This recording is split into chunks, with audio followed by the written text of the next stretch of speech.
اما بعد فاعوذ باللہ من الشیطان الرجیم بسم اللہ الرحمن الرحیم الحمد للہ رب العالمین الرحمن الرحیم مالک یوم الدین ایاک نعبد وإیاک نستعین اہدنا الصراط المستقیم صراط الذين أنعمت عليهم غير المغضوب عليهم ولا الضالين آمين رب اشرح لي صدري ويسر لي أمري واحلل عقدة من لساني يفقهوا قولي اللهم ربنا ألهمنا رشدنا وأعذنا من شرور أنفسنا اللهم أرنا الحق حقا وارزقنا اتباعه وأرنا الباطل باطلا وارزقنا اجتنابه اللهم ربنا يسر لنا أمورنا كلها وأتمم لنا بالخير وتقبل منا فإنك خير المتقبلين آمین یا رب العالمین۔ معزز حاضرین اور محترم خواتین، ہم اللہ کے نام سے اس سال کی نماز تراویح کے ساتھ دورہ ترجمہ قرآن کا آغاز کر رہے ہیں۔ اس سے پہلے میں عرض کر چکا ہوں کہ اب میری عمر بھی کافی ہو چکی ہے، قمری حساب سے 68 برس مکمل ہو چکے ہیں، اور مختلف قسم کے عوارض بھی مجھے لاحق ہیں، اور بہت سے احباب نے اور رفقا نے مشورہ دیا تھا کہ میں اتنا بڑا بوجھ اپنے ذمے نہ لوں، لیکن میں نے خالصتاً توکلاً علی اللہ اس کی ہمت کی، اس کا ارادہ کیا، اس کے لیے اہتمام بھی خصوصاً ہوا ہے۔ مجھے اندازہ ہے کہ اب میرے خیالات کی جو رو ہے وہ اب اتنی تیز نہیں ہے جتنی کبھی ہوا کرتی تھی۔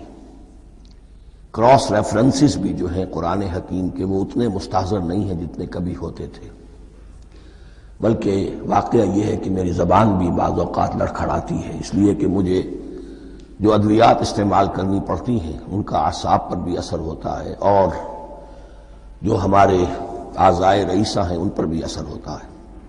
بہرحال ان سب کے علی الرغم اللہ کا نام لے کر آغاز کر رہے ہیں۔ میری انتہائی نگارش یہی ہے، تیرے نام سے ابتدا کر رہا ہوں۔ ابھی میں نے سورہ فاتحہ کی تلاوت کی اور آپ نے سماعت فرمائی۔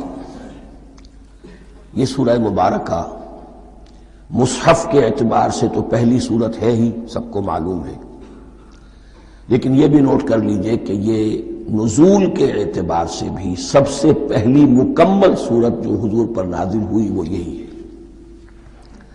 اس سے قبل متفرق آیات نازل ہوئیں، 5 آیتیں سورہ علق کے آغاز میں، کچھ آیتیں سورہ قلم یا سورہ نون کے آغاز میں، کچھ آیتیں سورہ مزمل کی ابتدا کی، کچھ آیتیں سورہ مدثر کے آغاز کی۔ 5ویں وحی تقریباً اس پر اجماع ہے کہ یہ سورۃ الفاتحہ کی ہے، اور یہ مکمل سورت ہے جو حضور پر نازل ہوئی۔ سورۃ الفاتحہ کے معنی ہوئے افتتاحی سورت، فتح یفتح کے معنی ہے کھولنا، مفتاح کنجی کو کہتے ہیں، چابی کو۔ تو یہ اوپننگ سورہ آف دی قرآن، قرآن حکیم کی افتتاحی صورت۔ ویسے جیسا کہ میں تعارف قرآن کے ضمن میں عرض کر چکا ہوں، عربوں کا یہ مزاج تھا کہ جس چیز سے انہیں خصوصی محبت ہوتی تھی اس کے بہت سے نام رکھتے تھے۔ اس کے بھی بہت سے نام ہیں۔ سورۃ الفاتحہ سب سے عام ہے، لیکن الکافیہ، الشافیہ، ام القرآن، اساس القرآن، کم سے کم یہ 4 نام تو میں سمجھتا ہوں کہ ہر مسلمان کو مزید معلوم ہونے چاہیے، اور بھی بہت سے نام ہیں۔ اس سورہ مبارکہ کی بالاتفاق و بالاجماع 7 آیتیں ہیں، اگرچہ ان کی ترتیب میں کچھ اختلاف ہے۔ ایک رائے، یہ رائے امام شافعی کی بھی ہے اور بصرہ کے جو قراء تھے ان کی بھی ہے، کہ آیت بسم اللہ بھی سورہ فاتحہ میں شامل ہے، اس کا جز ہے۔ وہ اس کو شامل کر کے پھر 7 آیتیں بناتے ہیں، تو آخری جنہیں ہم دو آیتیں سمجھتے ہیں، صراط الذین انعمت علیہم غیر المغضوب علیہم ولا الضالین، وہ ان کے نزدیک ایک آیت ہے۔ تو گویا کہ نتیجہ یہ نکلا کہ آیتوں کی تعداد ساتھ ہی رہتی ہے۔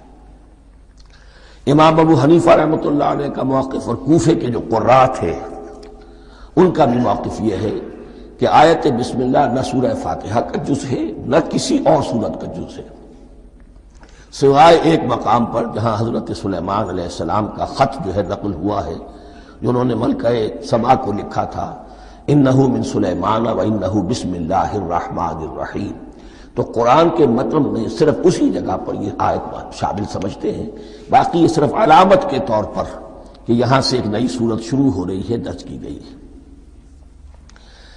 اس سورہ مبارکہ کو الصلاح قرار دیا گیا ایک حدیث میں، اس کا جو اسلوب ہے وہ دعا کا ہے، اور دعا کے ساتھ اس کی جو مناسبت ہے اور پھر اسی کی وجہ سے ہماری نماز کا یہ جزو لا ینفک بنا دیا گیا، بلکہ ایک حدیث جو میں آپ کو سناؤں گا اس میں اسی کو نماز قرار دیا گیا، الصلاح یہی ہے۔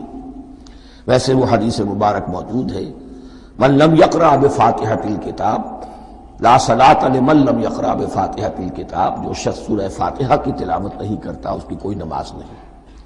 اس کے حوالے سے بھی ہمارے ہاں دو مسلک ہے، ذکر صرف اس لیے کر رہا ہوں کہ آپ کے علم میں ہو، ان میں کوئی بنیادی فرق نہیں ہے، کسی بھی ایک رائے کا انسان قائل اور حامل ہو سکتا ہے بغیر اس کے کہ دوسرے کو بالکل غلط قرار دے، بلکہ یہ کہ اس کے لیے بھی گنجائش اپنے ذہن میں اور اپنے دل میں رکھے۔ تو ایک رائے یہ ہے کہ یہ میں کیا عرض کر رہا تھا کوئی بھول گیا ہوں،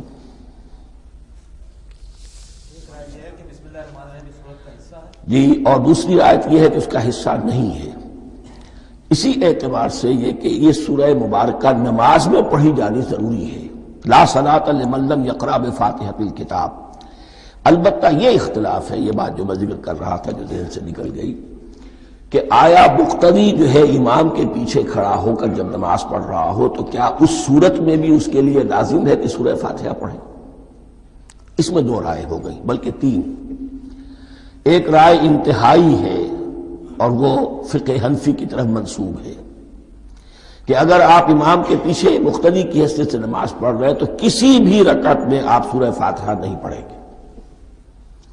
ایک دوسری بالکل برعکس رائے ہے، وہ امام شافعی رحمۃ اللہ علیہ کی ہے کہ ہر حالت میں چاہے امام جہری رکعت پڑھا رہا ہو جس میں وہ بلند آواز سے سورہ فاتحہ پڑھ رہا ہو اور چاہے وہ سری رکعت ہو، ہر حالت میں مقتدی کو بھی پڑھنی ہے۔ ایک تیسری رائے بین ہے، وہ امام مالک کی ہے رحمۃ اللہ علیہ، کہ جو سری رکعت ہے جس میں کہ امام بھی خاموشی سے پڑھ رہا ہے مقتدیوں کو بھی پڑھنی چاہیے، جو جہری رکعت ہے جس میں کہ امام بلند آواز سے پڑھ رہا ہے اس میں مقتدیوں کو خاموش رہ کر پوری توجہ جو ہے سننے پر صرف کر دینی چاہیے۔ اذا قرئ القرآن فاستمعوا له وانصتوا، جب قرآن پڑھا جا رہا ہو تو پوری توجہ اس کے پڑھنے پر مرکوز کر دو اور خود خاموش رہو۔ میرے اپنی رائے میں یہ تیسری رائے سب سے زیادہ صائب ہے اور اس میں کسی طرح کی بھی کوئی پیچیدگی پیدا نہیں ہوتی۔ بہرحال اس سورہ مبارکہ کا جو اسلوب ہے میں نے عرض کیا دعائیہ ہے، البتہ قرآن مجید کے علم اور حکمت کے اعتبار سے، اس کے فلسفے کے اعتبار سے ایک بات سمجھ لینی چاہیے۔ قرآن کا فلسفہ یہ ہے کہ بنیادی ہدایت ہر انسان کے دل میں موجود ہے، بالقوہ، پوٹینشلی۔ یہ جو قرآن مجید یا اللہ کی کتابیں نازل ہوتی ہیں یہ انہیں ایکٹیویٹ کرتی ہیں، وہ اندر کی جو ڈورمنٹ کانشسنس ہے، خوابیدہ شعور جو ہے اسے بیدار کر کے اور پھر یہ کہ اسے اجاگر کرتی ہیں۔ ہر سلیم الفطرت انسان اور سلیم العقل انسان، دو سلامتی شرط ہیں۔ سلیم الفطرت، نیچر پرورٹڈ نہ ہو، فطرت مسخ نہ ہو گئی ہو، عقل سلیم ہو، ان دونوں چیزوں کا نتیجہ یہ نکلتا ہے کہ وہ انسان از خود بغیر کسی وحی کی رہنمائی کے، بغیر کسی نبی کی تعلیم کے سے استفادہ کیے ہوئے از خود بھی کچھ حقائق تک پہنچ جاتا ہے۔ اور وہ حقائق کیا ہے؟ نمبر ایک یہ کہ اس کائنات کا ایک خالق ہے اور وہ ایک ہے، اور وہ تمام صفات کمال سے متصف ہے۔ نمبر 2 یہ کہ انسان کی زندگی صرف یہ زندگی نہیں ہے، بلکہ ایک اور زندگی ہے کہ جس میں اس زندگی کے اعمال کے نتائج برآمد ہوں گے۔ یہ 2 باتیں، اس کی زیادہ وضاحت کے ساتھ جو ہے اس کا تذکرہ آئے گا سورہ لقمان میں، جہاں حضرت لقمان کی شخصیت کا تذکرہ ہے۔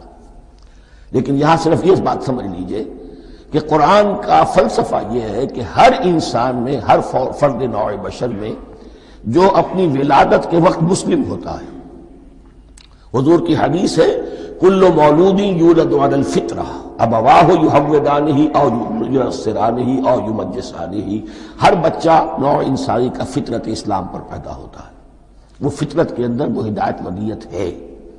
اب اگر وہ فطرت بس نہیں ہوئی اور عقل جو ہے وہ صحیح رخ پر کام کر رہی ہے تو ان 2 حقائق تک وہ انسان خود پہنچ جائے گا۔ لیکن ان دونوں حقائق تک پہنچنے کے بعد اب وہ دست بستہ دعا کرے گا کہ اے رب اب مزید ہدایت تو مجھے عطا فرما۔ ایک تو یہ کہ میں کیا کروں کیا نہ کروں، میری عقل اس میں ٹھوکر کھا سکتی ہے، میں کسی اچھی چیز کو بری سمجھ سکتا ہوں، کسی بری کو اچھی سمجھ سکتا ہوں، تو مجھے صحیح راستہ، صحیح راہ ہدایت پر چلا۔ یہ دعا ہے جو انسان کرتا ہے جبکہ وہ ایمان باللہ اور ایمان بالآخرہ تک خود پہنچ چکا ہوتا ہے، اور یہ سمجھتا ہے کہ صحیح زندگی کا رخ یہی ہے کہ جس رب کو میں نے پہچانا ہے کہ وہ اس کائنات کا خالق ہے اور مالک ہے اور رب ہے، میں اس کی بندگی کروں، اس کی اطاعت کروں، اس کا حکم مانوں، اس کے راستے پر چلوں۔ لیکن وہ راستہ کون سا ہے؟ اس کے لیے پھر دست بدعا ہوتا ہے کہ پروردگار تو میری رہنمائی فرما۔ یہ مقام ہے کہ جہاں آپ سمجھ لیجئے اپنے آپ کو بھی آج اس جگہ پر تصور کرتے ہوئے پھر اس سورہ مبارکہ کو پڑھیے کہ آپ اس مقام پر اللہ کے فضل و کرم سے پہنچ چکے ہیں کہ اللہ کو آپ نے پہچان لیا اور اس کی توحید کو جان لیا، اس کی جملہ صفات کمال سے آپ واقف ہو گئے۔ آپ یہ بھی جان گئے کہ بڑھ کر اس کے حضور میں حاضر ہونا ہے اور وہ حساب کتاب لے گا۔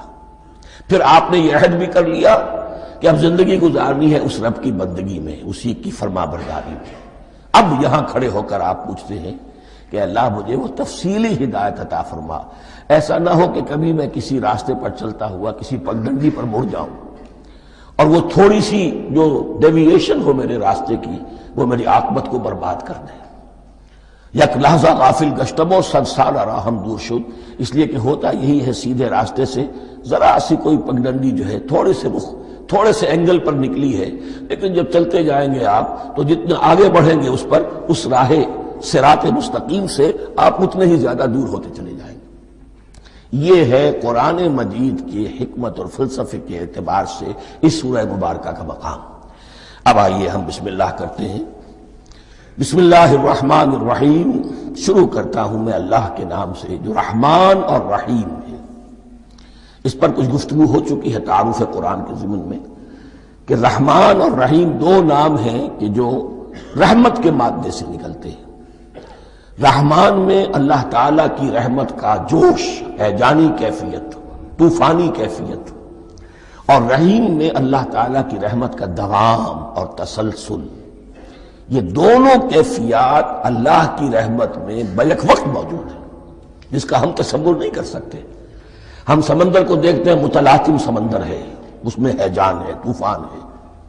دریا کو دیکھتے ہیں کہ وہ سکون کے ساتھ چل رہا ہے، خاموشی سے چل رہا ہے، بہہ رہا ہے، بس تسلسل کے ساتھ بہہ رہا ہے۔ ہم ان دونوں کیفیات کو علیحدہ علیحدہ دیکھتے ہیں تو ہمارا ذہن ان دونوں کو بیک وقت اس کا تصور نہیں کر سکتا، تخیل ممکن نہیں۔ لیکن اللہ کی رحمت کی یہ دونوں شانیں مستقلاً ہر وقت موجود ہیں بیک وقت، اسی لیے ان دونوں کے درمیان کہیں حرف عطف نہیں آئے گا۔ بسم اللہ الرحمن الرحیم، الحمد للہ رب العالمین، کل حمد، اور حمد کو ذہن میں رکھ لیجئے، حمد مساوی ہے تعریف جمع شکر۔ عام طور پر ترجموں میں ایک لفظ لایا جاتا ہے، کل تعریف اللہ کے لیے، یہ کافی نہیں ہے۔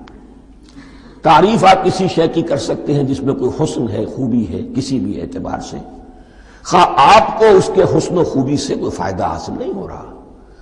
ایک پھول ہے، بہت خوبصورت ہے، بس ٹھیک ہے، خوبصورت ہے، آپ نے کہا، تعریف کر دی۔ شکر کرتے ہیں آپ اس شے کا جس سے آپ کو کوئی فائدہ پہنچا ہو، استفادہ ہوا ہو، آپ کی کوئی ضرورت پوری ہوئی ہو، آپ کی کوئی مشکل رفع ہوئی ہو۔ اور آپ دیکھیں گے کہ حمد میں یہ شکر کا پہلو غالب ہے۔ جتنی بھی دعائیں ہیں حضور سے منقول، شکر کے مقام پر وہاں حمد آتا ہے۔ بھوک لگی ہوئی تھی، کھانا کھایا، الحمدللہ الذی اطعمنی وسقانی۔ اب یہاں دیکھیے ترجمہ، تعریف نہیں، شکر ہے اس اللہ کا جس نے مجھے کھلایا اور پلایا۔ آپ بیت الخلاء سے باہر آئے، نجاستیں آپ سے دور ہو گئی، طبیعت میں انشراح ہوا، الحمدللہ الذی اذھب عنی الاذی وعافانی۔ اور شکر ہے اس اللہ کا جس نے اذیت بخش چیزیں مجھ سے دور کر دیں اور مجھے عافیت بخشی۔ تو یہ الحمدللہ رب العالمین، اللہ تعالیٰ کا حسن و کمال اور حسن و جمال اپنی جگہ بھی اس انتہا کا ہے کہ جتنی تعریف اس کا حق ہے ہم کر ہی نہیں سکتے، لیکن اس کے احسانات اور انعامات ہم پر اتنے ہیں کہ ہم ان کو بھی گن نہیں سکتے۔ لہذا ایک ہی احصاء ہم نے کر دیا الف لام کے ساتھ، الحمدللہ رب العالمین۔ تمام تعریفیں اور کل شکر اللہ کے لیے ہیں کہ جو تمام جہانوں کا پروردگار ہے، رب ہے، مالک ہے۔ رب میں ایک مفہوم ہوتا ہے ربوبیت کا، اور اس میں مفہوم شامل ہوتا ہے تربیت کا، ربیانی صغیرہ۔ تو مالک ہونا اور تربیت دینا، آپ جس شے کے مالک ہوں گے آپ چاہیں گے اس میں بڑھوتری ہو، اس میں اضافہ ہو، وہ نشو و نما پائے۔ تو یہ دونوں چیزیں آپس میں ایک دوسرے کا جڑی ہوئی ہیں، پروردگار بھی اور مالک بھی۔ عام طور پر عربی میں رب کا لفظ مالک کے لیے آتا ہے، رب البیت، رب الدار، رب المال۔ تو مالک وہاں پر ظاہر بات ہے کہ اس سے مراد کیا ہے، مال والا، گھر والا، گھر کا مالک۔ تو کل شکر اور کل تعریف اس اللہ کے لیے ہے جو تمام جہانوں کا مالک بھی ہے اور پروردگار بھی ہے۔ الرحمن الرحیم، رحمان ہے اور رحیم ہے۔ اب دوبارہ اس کی میں وضاحت نہیں کروں گا۔ مالک یوم الدین، یوم دین کا مختار مطلق ہے۔ دین عربی زبان میں کہتے ہیں بدلے کو، دناہم کما دانو، کما تدینو تو دانو، یہ کہاوت ہے۔ جیسے اردو میں ہم کہتے ہیں جیسا کرو گے ویسا بھرو گے، کما تدینو تو دانو۔ تو یہ ہے بدلہ، اس کا بنیادی مفہوم جو ہے وہ بدلہ ہے۔ تو بدلے کا ایک دن ہے جس دن فیصلہ ہوگا کہ کون کیا کما کر لایا ہے اور اسے کیا بدلہ ملنا چاہیے۔ آیا اس کا برائیوں کا پلڑا بھاری ہے کہ اسے سزا ملنی چاہیے، یا اس کی حسنات اور نیکیوں کا پلڑا بھاری ہے کہ اسے جزا ملنی چاہیے، اس کا انعام اور اکرام کے ساتھ معاملہ کیا جانا چاہیے۔ وہ ایک دن ہے، اسے ہم یوم القیامہ کہتے ہیں۔ اور لیکن اصل بات جو یہاں کہی گئی، یعنی ایک جملے میں تین باتوں کا اعتراف ہو رہا ہے۔ بعث بعد الموت، ایک دن آئے گا کہ ہم مرنے کے بعد تمام انسان اٹھا لیے جائیں گے، پھر حساب و کتاب، پھر اللہ کے ہاں حاضری ہوگی اور حساب کتاب ہوگا۔ اور تیسرا یہ کہ اس حساب کتاب کے دن کا مختار مطلق اللہ ہے، یعنی کسی اور کو اپنے ذہن میں سہارا بنا کر آپ زندگی گزاریں کہ وہ مجھے چھڑا لے گا، یا وہ ہستی جو ہے اتنی زوردار ہے کہ وہ مجھے بچا لے گی، اس سے اپنے دل کو، اپنے ذہن کو بالکل پاک کر لیجئے۔ مالک یوم الدین، ایک دوسری جگہ پر قرآن میں آیا ہے، اس روز کوئی پکارنے والا پکارے گا، لمن الملک اليوم للہ الواحد القہار، آج کے دن کس کا اختیار مطلق ہے؟ اور پھر کہا جائے گا اللہ کے لیے، الواحد قہار، جو پوری طرح چھایا ہوا ہے، بس تولی ہے۔ تو مالک یوم الدین، جو جزا و سزا کے دن کا مالک ہے۔ اب یہاں سے کلام ایک رخ بدل رہا ہے۔ ابھی تک تو یہ غائبانہ انداز میں کلام ہو رہا ہے، اللہ سے خطاب نہیں آیا اس میں ابھی۔ الحمدللہ رب العالمین الرحمن الرحیم مالک یوم الدین۔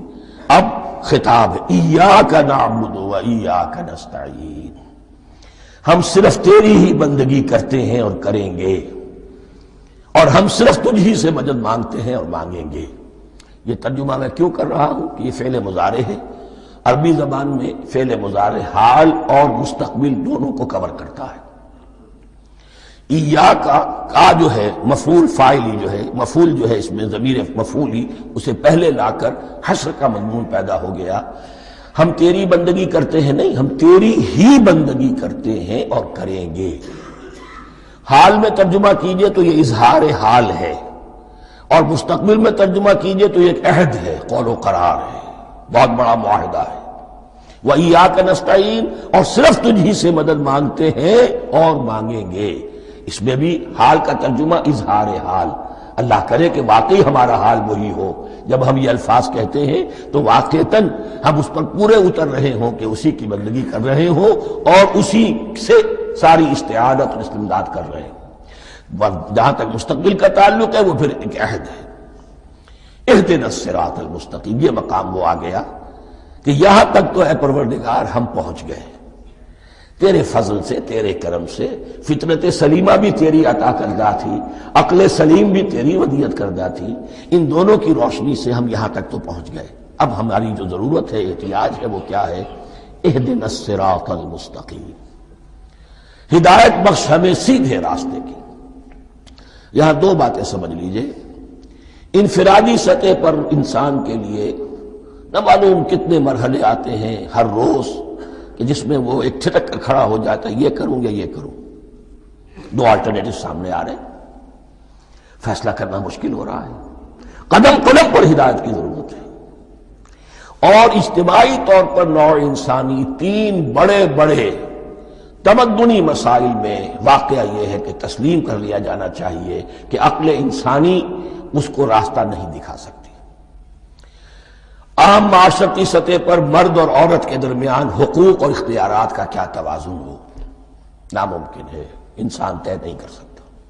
انسان یا مرد ہے یا عورت ہے، عورت سوچے گی اپنے لحاظ، اپنے جذبات کا، اپنے خیالات کا لحاظ رکھے گی، مرد کے جذبات و احساسات کا اس کا کوئی تصور ہی ممکن نہیں۔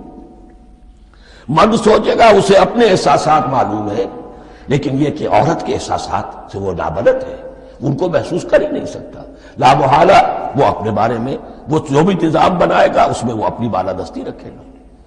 وہ تو ایک ہی ہستی ہو سکتی ہے کہ جو دونوں کی خالق ہے، مرد کی بھی عورت کی بھی، اور اس کو دونوں سے محبت ہے، دونوں کا خیر خواہ ہے، دونوں کا رب ہے، دونوں کو پروان چڑھانا چاہتا ہے۔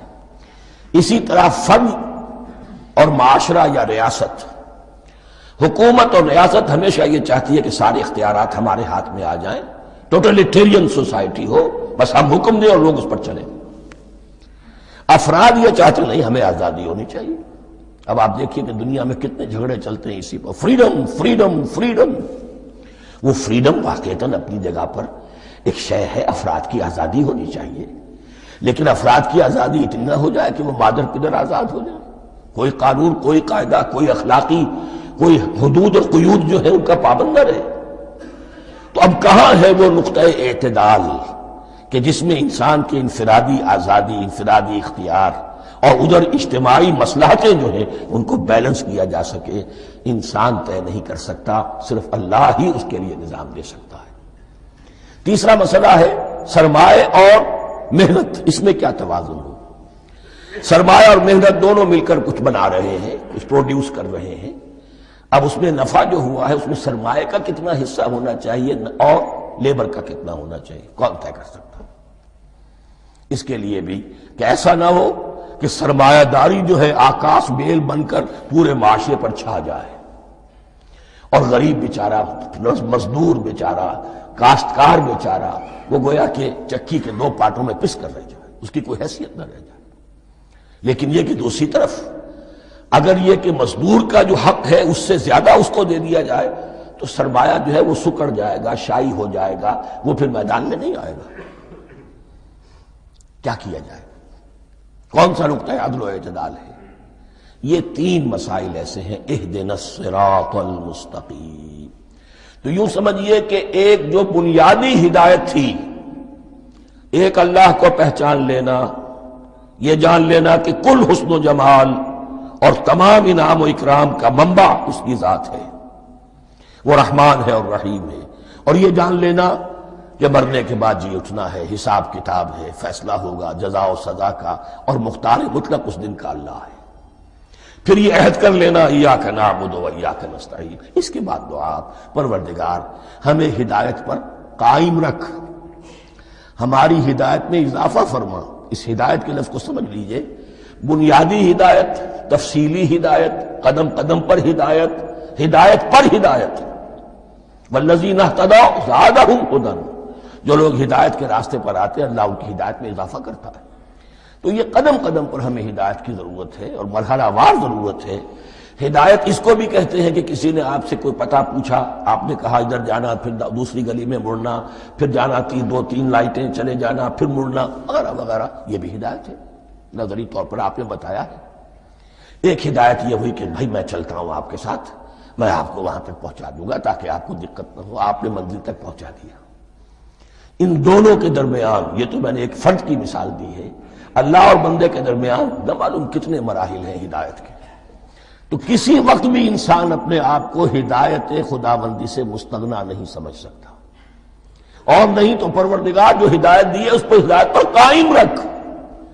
کیا پتہ شیطان کا کوئی حملہ، کیا پتہ ہمارے نفس کی کوئی شرارت کسی ایسے رخ پر ہمیں ڈال دے کہ اب تک کی ساری کمائی بھی ضائع ہو جائے۔ لہذا یہ نہ سمجھیے کہ جب یہ ساری چیزیں ان کو معلوم تھی، ان چیزوں کا تو اقرار کر رہے تو اب ہدایت کون سی مانگ رہے ہیں؟ تو ہدایت کا تو بڑا میدان کھلا ہوا ہے، اور اس ہدایت کی وہ جو میں نے آخری شکل آپ کو بتائی ہے کہ منزل مقصود تک پہنچا دے، یہ ہدایت بھی قرآن مجید میں اس معنی میں بھی لفظ آیا ہے کہ اہل جنت جب جنت میں داخل ہوں گے تو جو ترانہ حمد ان کی زبان پر اس وقت ہوگا وہ کیا ہے؟ الحمدللہ الذی ہدانا لہذا وما کننا لنہتدی لولا ان ہدانا اللہ۔ کل شکر اللہ کا جس نے ہمیں یہاں تک پہنچا دیا، ہدایت دی یہاں تک پہنچا دیا، اور ہم ہرگز نہ پہنچ پاتے، ہم ہرگز ہدایت یافتہ نہ ہو سکتے اگر اللہ ہی ہمیں ہدایت نہ دیتا۔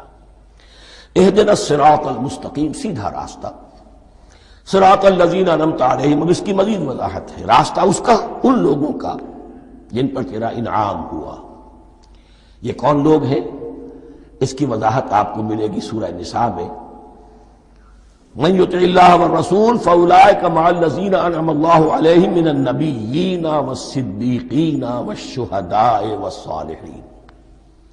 4 طبقات ہیں منعم علیہم جن پر اللہ کا انعام ہوا ہے۔ چوٹی پر انبیاء کرام، اس کے بعد صدیقین کرام، اس کے بعد شہداء عظام، اس کے بعد عام صالح مسلمان، صالح ہو۔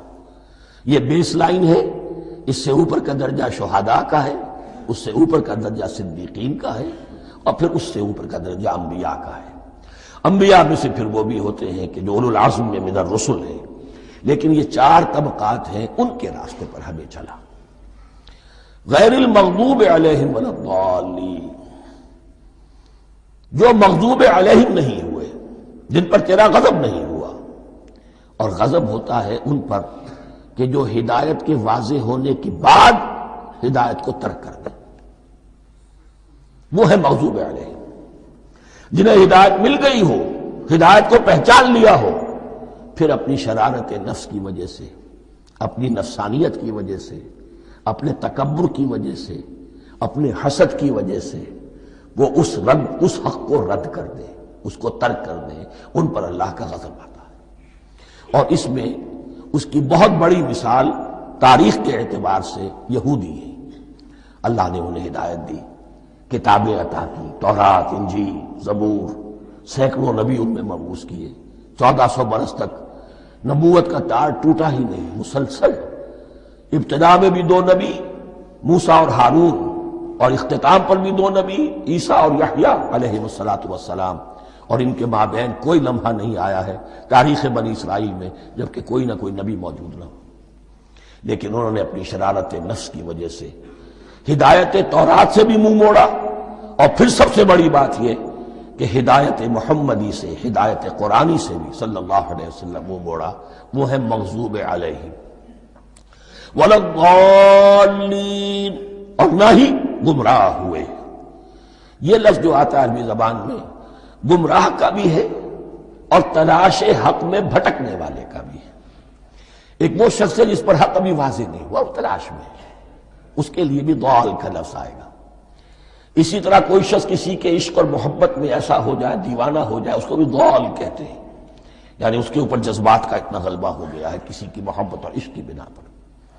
تو حضور کے لیے یہ لفظ آیا ہے وَوَجَدَكَ ضَالًّا فَهَدَىٰ، اور یہ تو سورۃ الضحیٰ ہے، اکثر بیشتر لوگوں کو یاد ہوگی تو یہ جو ضلال کا لفظ ہے اس میں سمجھ لیجئے ضروری نہیں ہے کہ وہ گمراہ ہو، بلکہ وہ بھی کہ جو ابھی راہ ہدایت کی طلب میں اس کے حصول کے لیے اس کی تلاش میں کوشاں ہیں، اور وہ بھی کہ جو کسی مغالطے کی وجہ سے حق سے منحرف ہو جائے۔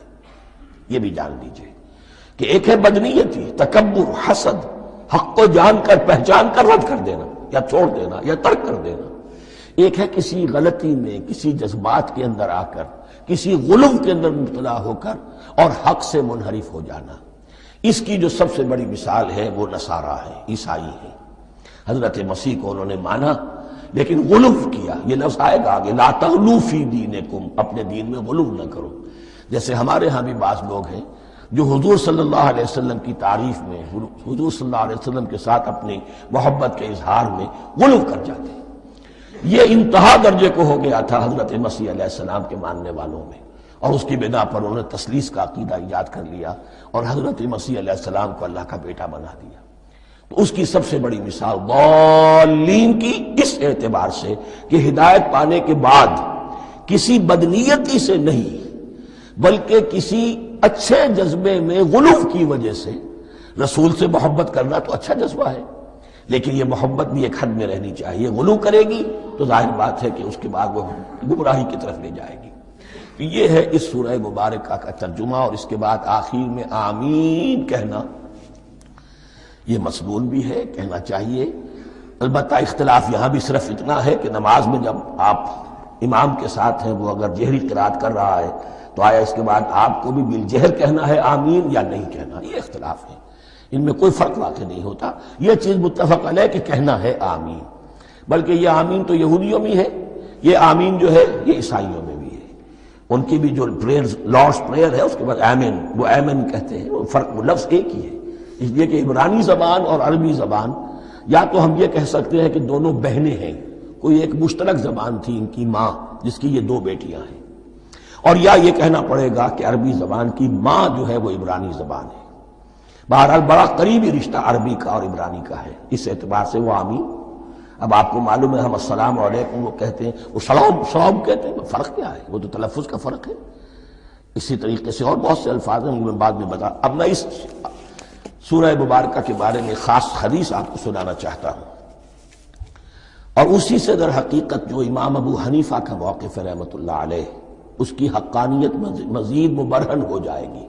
یعنی کیا کہ آیت بسم اللہ سورہ فاتحہ کا جز نہیں ہے۔ سورہ فاتحہ الحمدللہ رب العالمین سے شروع ہوتی ہے۔ وہ میں آپ کو بتانا بھول گیا کہ جن کے نزدیک یہ سورت کا جز ہے وہ پھر جہری قرات میں بسم اللہ الرحمن بھی بلند آواز سے کہیں گے، اور جن کے نزدیک یہ سورہ فاتحہ کا جز نہیں ہے وہ نہیں کہیں گے، وہ الحمدللہ رب العالمین سے قرات کریں گے۔ تو کوئی فرق نہیں ہے بنیادی۔ یہ حدیث جو ہے یہ مسلم شریف میں ہے اور حدیث قدسی ہے۔ اس کے راوی حضرت ابو ہریرہ ہے رضی اللہ تعالی عنہ، اور اس حدیث نے اس سورت کے مضامین کا نہایت عمدہ تجزیہ کر دیا ہے۔ حدیث کے الفاظ سن لیجئے، قسمت الصلاۃ بینی و بین عبدی نصفین۔ اللہ تعالیٰ فرما رہے ہیں، حدیث قدسی ہے، میں نے نماز کو، صلاۃ کو اپنے اور اپنے بندے کے درمیان آدھا آدھا تقسیم کر لیا۔ فنصفها لی ونصفها لعبدی، اس کا نصف جو ہے وہ میرے لیے ہے اور نصف جو ہے وہ میرے بندے کے لیے ہے۔ وَلِعَبْدِي مَا سَأَلَ، اور جو میرے بندے نے مانگا میں اسے دوں گا، میرا وعدہ ہے یا میں نے اسے دیا۔ اس کے بعد اس کی تفصیل آتی ہے، اذا قال العبد، جب بندہ کہتا ہے الحمدللہ رب العالمین، قال اللہ حمدنی عبدی، جب بندہ کہتا ہے الحمدللہ رب العالمین، اللہ فرماتا ہے میرے بندے نے میری حمد کی۔ وَإِذَا قَالَ الرَّحْمَنِ الرَّحِيمِ قَالَ اللَّهُ اثْنَى عَلَيَّ عَبْدِي، جب بندہ کہتا ہے الرحمن الرحیم، اللہ فرماتا ہے میرے بندے نے میری ثنا کی۔ وَإِذَا قَالَ مَالِكِ يَوْمِ الدِّينِ قَالَ اللَّهُ تَعَالَى مَجَّدَنِي عَبْدِي، میرے بندے نے میری تمجید بیان کی، میری بزرگی بیان کی۔ اب یہ تین آیتیں ہو گئیں، تینوں میں اللہ کی حمد ہے، ثنا ہے، تمجید ہے۔ یہ تین آیتیں خالص اللہ کے لیے ہو گئی۔ اب چوتھی آیت آئی، ایاک نعبد و ایاک نستعین۔ اس کے بارے میں جب بندہ کہتا ہے اذا قال العبد ایاک نعبد و ایاک نستعین، قال اللہ تعالی ھذا ما بینی و بین عبدی ولعبدی ما سأل، یہ میرے اور میرے بندے کے درمیان ہے۔ یہ تو یوں سمجھیے کہ یہ گرہ لگ گئی ہے میرے اور میرے بندے کے مابین۔ اس نے مجھ سے قول و قرار کیا ہے، اس نے میری بندگی کا اعتراف کیا ہے، اس نے تسلیم کیا ہے کہ میری ہی بندگی کرتا ہے اور کرے گا، اور مجھ سے مدد چاہیے ہے۔ ھذا ما بینی و بین عبدی، یہ معاہدہ ہے، معاہدہ دو فریقوں کے مابین ہوتا، یہ میرے اور میرے بندے کے مابین ہے۔ وَلِ عَبْدِي مَا سَأَلَ، اور میں نے اپنے بندے کو دیا جو اس نے مانگا، وہ میری مدد چاہتا ہے، میری مدد اس کے شامل حال رہے گی۔